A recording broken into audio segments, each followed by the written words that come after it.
Hi guys, am I live on Facebook?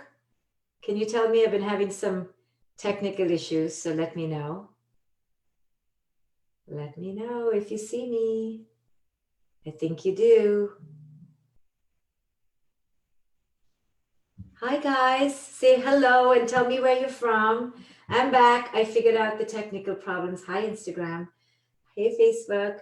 Come on in. Tell me where you're signing in from. Today is my viral wisdom course number 23. I've been doing this now actually for over 45 days, but I decided to put it together in a formal way for you guys to access and maybe learn something from. Hi everyone. I'm so happy that you're back with me. How are you? It's been quite a morning with my technical issues, but I think I'm figuring it out. So happy to see you all. Hi, Kajal from Pune, India. Barbara, hi. Cheryl, Chrissy, hey. Adela from Texas. So many of you from all over the world. Hey, Frazine. Hi, Fiona from Dublin.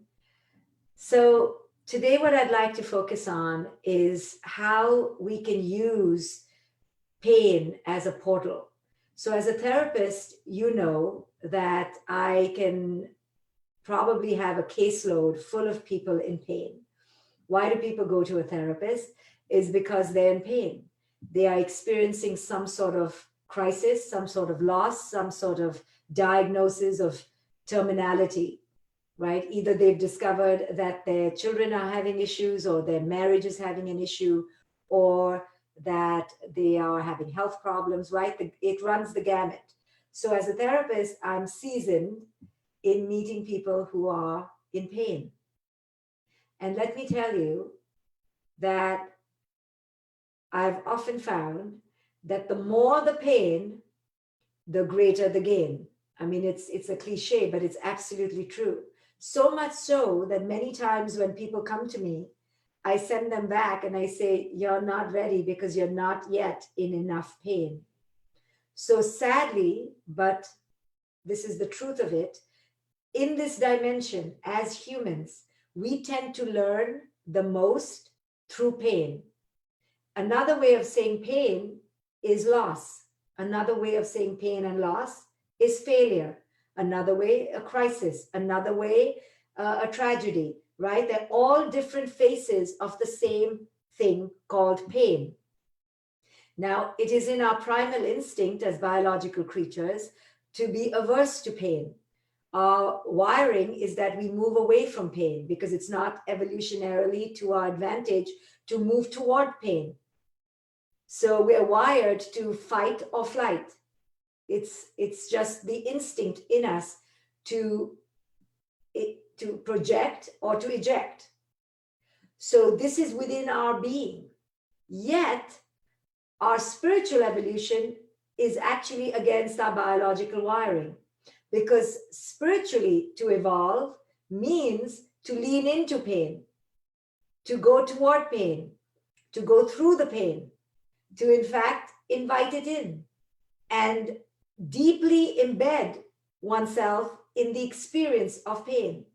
So, pain then is one of those moments where the nexus of our biology and our spirituality do not meet, because our biology says run, flee, fight from pain. But every wisdom teacher will tell you, and I think every therapist would attest, that it is pain where there's gain. So, how do we reconcile what our biology is telling us, which is to instinctively flee or fight, and what wisdom tells us, which is to evolve, to grow, to use this as the most beautiful experience of your life, as a transformational experience? So, in order to begin to deconstruct how we can do that, we have to first understand that most of us live a life asleep, primarily in our biology, primarily in the thick of just our wiring. We haven't evolved to understand our wiring and to integrate it with our psychology. So most of us react to life through fight or flight. That's it. It's primitive, it's instinctual, it's primal. It just is the way our biology is. You will notice every time you feel attacked, you will do only a mirror back.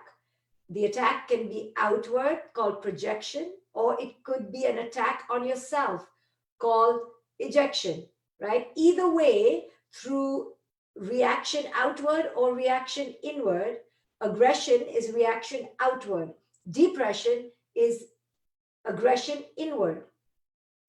Either way, we are engaging in primitive biological reflexes of fight and flight.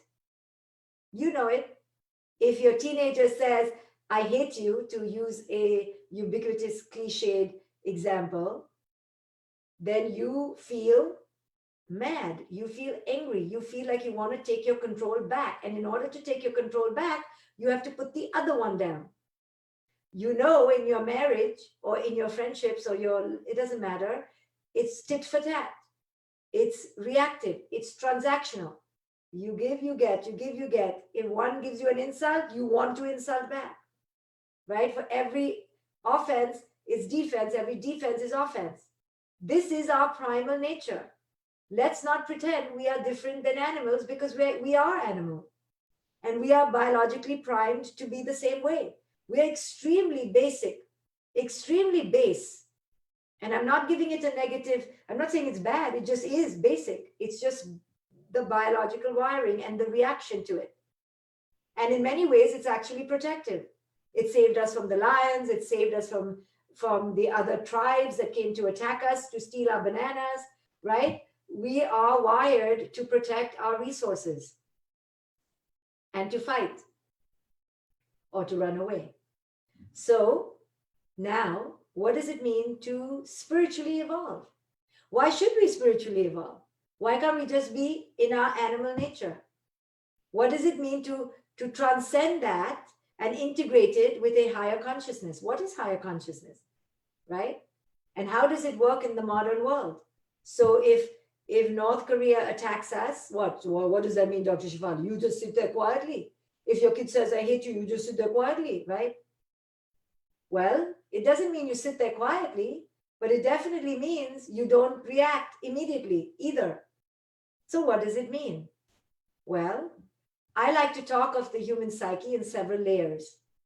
Now, the biological is just the isness of who it is we are, right? We were all born male or female, and gender was put on us. Gender is a social construction. Our sex, male or female, is an inherent reality. You can like it, not like it, be matched to it, want to change it. That's in choice. But nature made it very clear. If you're male, you're this. If you're female, you're this. Very simple. But culture put a lot of meaning and underpinnings on what it means to be a male and what it means to be a female. If you're male, you don't cry, you're stoic. If you're female, we know. So biology is everywhere. But I believe after biology being everywhere, we are basically in these layers. The first layer is our material layer, the layer of the material world. Eating, my relationships, my house, my clothes, my possessions, all the things of form. That's our material existence. Our next existence, if we are curious, most of us are not that curious. Most of us stay at the material level of existence. What will I do at work? How will I eat? How will I live? Who will I sleep with? Where will I buy my clothes? Very material based. Most people just live there. But if they're curious, they begin to ask, is there something more to life? Am I playing a pattern just like my mother? Am I in trauma? When the person begins to ask these questions, they seek psychological help. They come to people like me, to therapists, and they begin to uncover, maybe my childhood is influencing my life. But till they don't ask this question, they're just continuing on in the material world. They don't have time. So those who are curious come into the psychological layer, the next layer. Then when they're in the psychological layer, if they're more curious and more awake, they begin to ask, is there a deeper meaning to this? Are we all connected? Who are we? How is all this making sense? And they begin to probe into less form-based questions, into the formless nature of our existence. And they enter the next layer, which I call the spiritual. They begin to ask esoteric questions. Interesting. Should I be meditating? What else is there? What is the meaning of life? What is the purpose? And they begin to connect to something that is not so observable by the senses. And then, if they're even more curious and more awake, they move into what I call the transcendent layer. In the transcendent layer, which very few people reach, because you have to do a lot of work, yeah, to come through all these layers, years and years and years of work. So when you come to the transcendent layer, here you begin to see through the illusions of your existence. You begin to understand that you are a conditioned creature, and you begin to break through and disrupt patterns on a very global scale, on a very archetypal generational scale. So depending on your level of curiosity in this lifetime, you can stay at the material where all you care about is your body, your image, your relationships, your possessions, your attachments. If you're curious, you begin to do some psychological work, you uncover your childhood patterns, you begin to see how you're just like your mom and your dad. If you're more curious, you begin to wonder, maybe I should meditate, maybe there's something more to life, maybe there's something beyond the scene. And then if you're really, really wanting to do this work seriously, you go into solitude, you go into a serious inner quest, and you begin to do a lot of letting go of culture's ways. You see through the bullshit of it all, through the matrix, you try to break through, you crack the matrix, right? You begin to break the matrix and you begin to live a liberated and free life. So most of us just stay at the material level. And many of us, even if we're transcending to other layers, we are also coming back to the material. So this virus right now is attacking us deeply on the material level. It's really messed us up on the material level, okay? And that's why we're experiencing pain. So biologically, pain means run or fight, right? Flee or fight. So spiritually, it means something else. So we're being attacked on the material level, our possessions, our relationships, we are sequestered in the house, we can't leave, our physical freedom has been taken away. We don't have as much money, we can't buy as many clothes, Amazon is not delivering, all we have is the same 3 people we live with, right? And they're getting on our nerves. So we're really being challenged on this material level. So here is the opportunity. Because where can we go to fight and where can we go to have flight? Thank goodness, for the first time in our life, we cannot enlist our primitive strategies of flight or fight. Whoa, now here is the opportunity. So in therapeutic terms, it's called hitting rock bottom. And as a therapist, I'm a little maybe more brutal. I can't wait for my clients to hit rock bottom, because I know to hit rock bottom when your cheek is on the floor and you have nowhere else to go, that is when you're going to break open your defenses of your attachments. I am, a mountaineer. I am an explorer. I am a writer. I am a model. I am so beautiful. I am so rich. I am. Only when that shakes, boom, now you've hit rock bottom.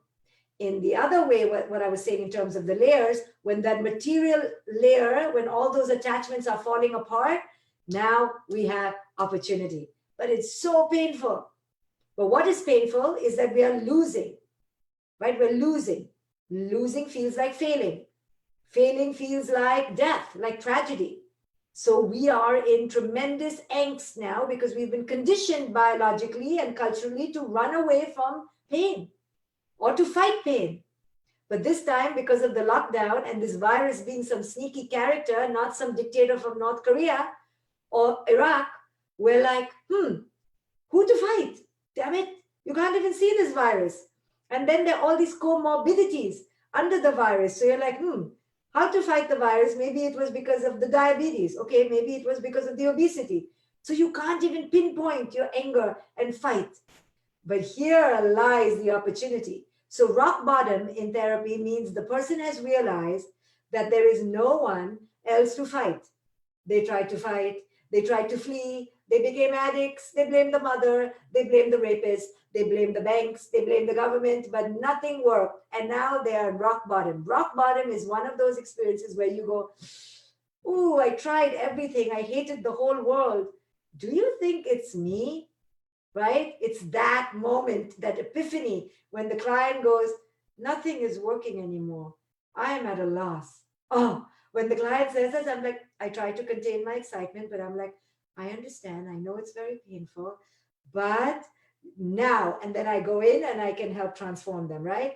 But I have to wait for that moment, because that moment means that your attachments in the material world are all gone or mostly gone. They've shaken you up. And this is the moment, because when you're padded with material attachments, you are too in delusion. You believe you're your job, you believe you're your beauty, you believe you're your youth. Now what to do? Right? So you're all that. But take that away. Now you are going to discover who you really are. But you can't get to who you really are if you believe you're all your fake selves. So we have to get rid of the fake self, but no one gives up the fake self because they think that's who they really are. But they can't discover who they really are till they let go of the fake self. So in Hinduism, in India, many people, many men, because it's patriarchal, of course, women are not worthy. So many men, many men have it in their spiritual path that they grow up, they get a job, then they become householders, they're called. And then by 50, they let go of everything and they go and they wander the streets and they live off the charity of others. And they do that for the last leg of their life, 50 to 70 or whatever. And it's prescribed. Yeah, it's the 4 stages of life. So the working stage, the householder stage, the parenting stage, and then the release stage, right? You release everything. And why is that? Is because the mystics understood that only when you let go of your egoic attachments, you will reach spiritual wisdom.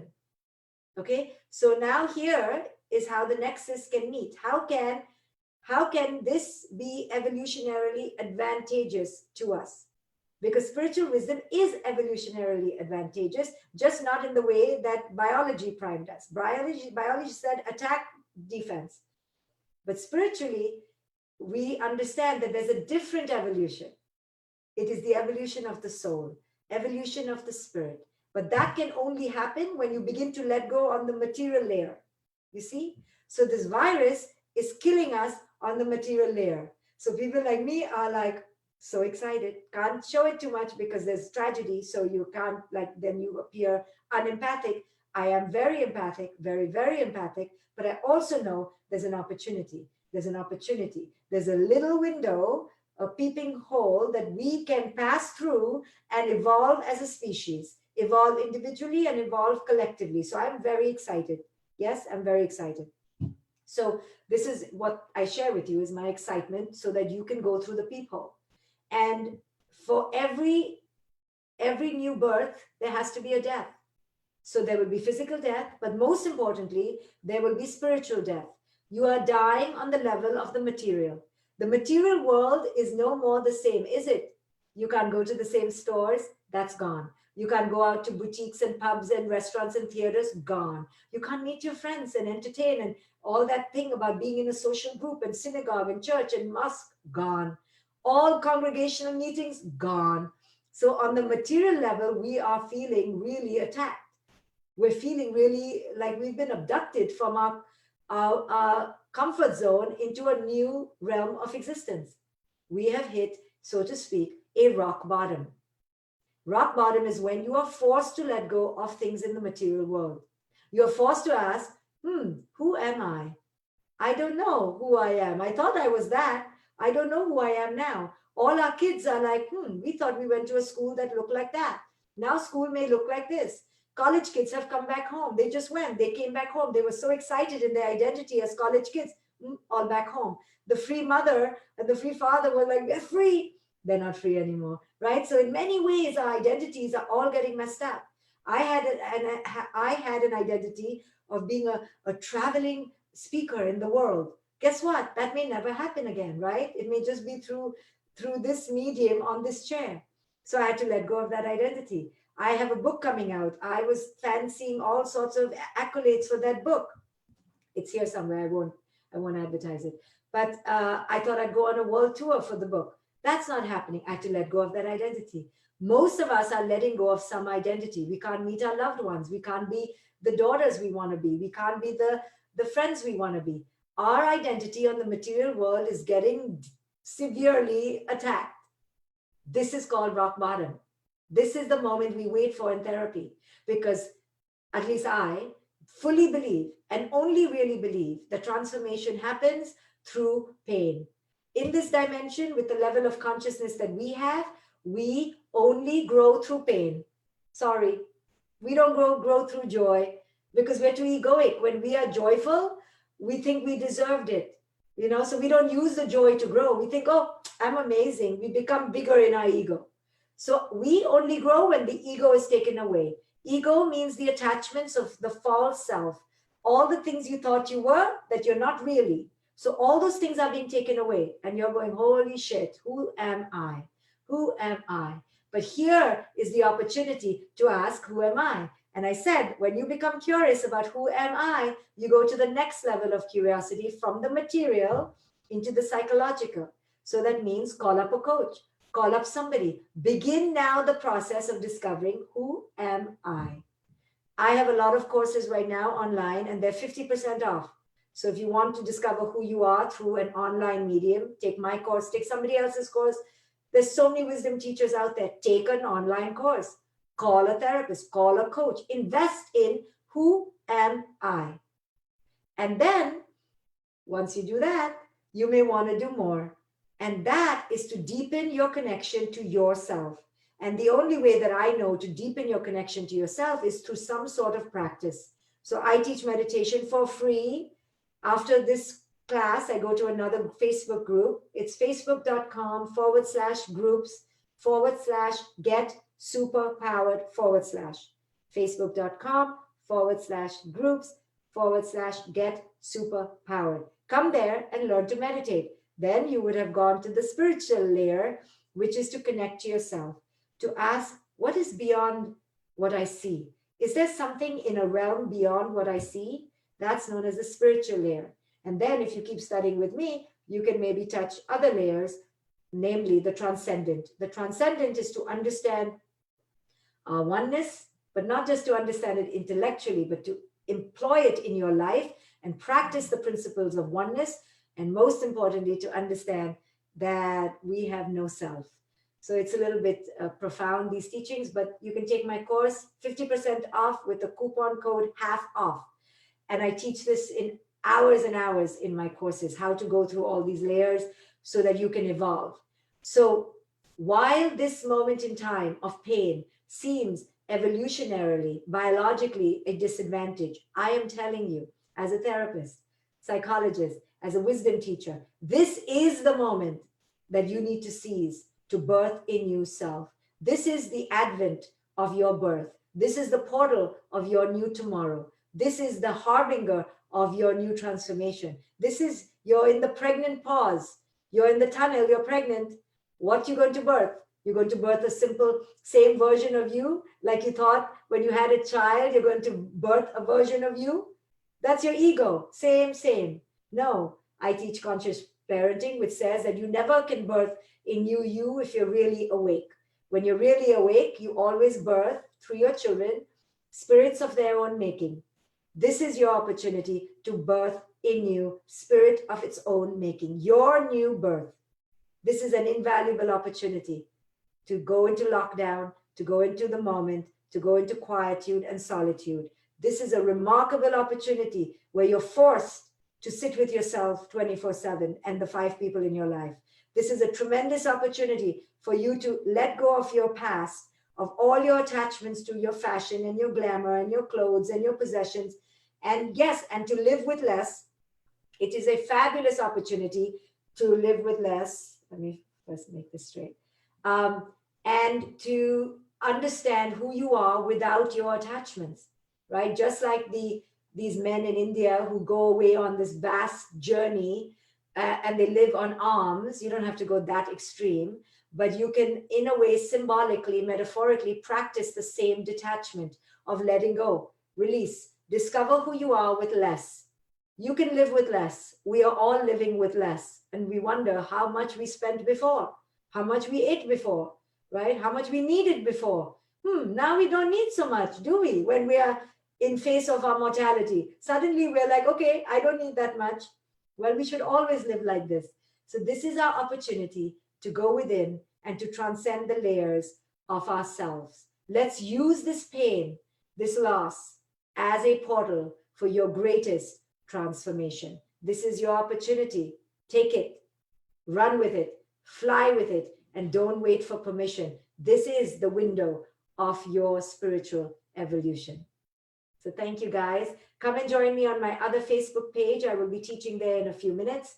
It's facebook.com/groups/get superpowered. For those of you who want to enter a community of women, if you're a woman out there looking to join a community of women led by me and by two of my very dear friends, you may want to join my sister community. It's called Luminous. It's international, it's online, it's private. It's only $25 a month. I know $25 is not only, but it's relatively cheap. And you get tremendous support. You join a sisterhood. It's led by me and my two dear colleagues and friends. And we talk about ourselves as women, and we share confidential information, and we are a tight tribe. So the doors are open now. They only open twice a year. They're open now till May 15th. It's called Luminous. Go to my Facebook page, my website, drshefali.com, and join Luminous. There is no discount for Luminous. It's just $25 a month. If you're looking for connection, if you're looking for community, solid support, if you want to find people who think like me, love like me, and you've been missing it all your life, join Luminous. I will see you at my meditation group, maybe. Bye, guys. Thank you. Okay, Facebook. Thank you for joining me, and I will see you next time. Bye.